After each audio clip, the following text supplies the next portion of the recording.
मावळ लोकसभा निवडणूक यावेळी चांगली चुरशीची बनली आहे। भूमिपुत्र विरुद्ध राजपुत्र अशीच लढाई होणार असल्याचं बोललं जात आहे। शरद पवारांचा नातू तर अजितदादांचा चिरंजीव पार्थ अजित पवार हे मावळ लोकसभेचे उमेदवार असल्याने संपूर्ण राज्यात मावळ मतदारसंघ गाजतोय। पवारांवरची नाराजी उघड झाली आहे। पिंपरी चिंचवड शहरात सजग नागरिक मंचाच्या वतीने शहरातील चापेकर चौक, हॉटेल अन्नपूर्णा चौक तर रामकृष्ण सभागृहाच्या बाहेर ठिकठिकाणी जे फलक लागलेत यावरील लिहिलेल्या मजकुराची जोरदार चर्चा सुरू झाली आहे। सोशल मीडियात हे फलक व्हायरल देखील झालेत। येत्या 29 एप्रिलला मावळ लोकसभेसाठी मतदान होतं आहे।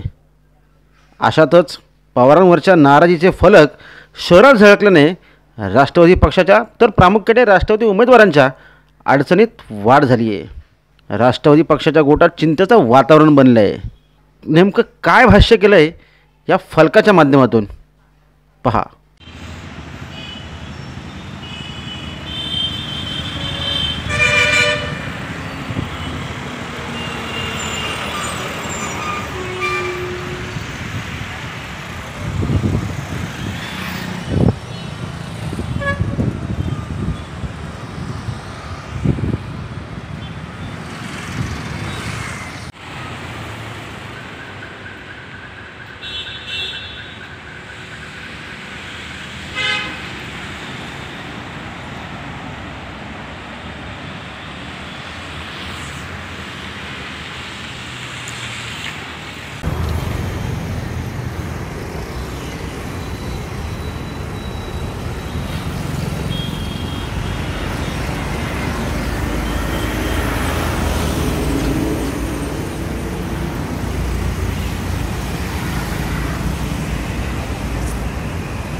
Bureau report, Pimpri Chinchwad.